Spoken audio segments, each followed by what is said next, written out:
வணக்கம். நான் astrology professor doctor Vimalan. சனியும் கேதுவும் சேர்ந்து இருக்குங்க. பொதுவா சனி கேதுனால ஒரு மனிதனுக்கு சோர்வுகள் ஏற்படுவது வழக்கம்.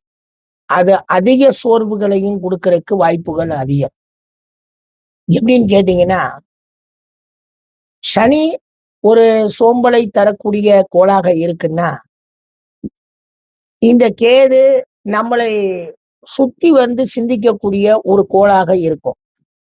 அதனுடைய அடிப்படை தன்மையே என்னன்னா, இல்லாத விஷயத்தை இருக்கிறதாக கற்பனை பண்ணி பல்வேறு விஷயங்களை அறிந்து கொண்டு புரிந்து கொண்டு தனக்குள்ளேயே செயல்படக்கூடிய ஒரு அற்புதமான எண்ணங்கள். இருட்டான அறைக்குள்ளே இல்லாத கருப்பு பூனையை தேடுவது போல் உள்ளது தத்துவம்னா அது கேதுதான். இந்த ரெண்டு பேரும் சேர்ந்தாங்கன்னா ஒரு இடத்துல உட்கார்ந்து நிறைய யோசிக்கலாம்.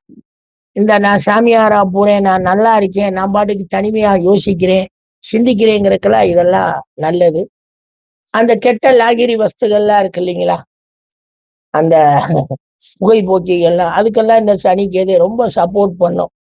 சாமியார்கள் நம்ம பாக்குறோம்ல, திடீர்னு வடக்க இருந்து சாமியார்கள்லாம் புஷு புஷுன்னு ஊதிட்டு வர்றான். இந்த சனி கேதுனுடைய தொடர்புல போகக்கூடிய ஒரு சாமியார்கள், அதெல்லாம் அவங்களுக்கு நாங்க உட்கார்ந்து தனியா ஞானம் பெறுகிறோம், ஞானம் பெற்றோம் சொல்லிட்டு என்னத்தோ சொல்லிட்டு இருப்பாங்க. சனிக்கேது சேர்க்கையால் ஏற்படக்கூடிய ஒரு பலனா. நன்றி.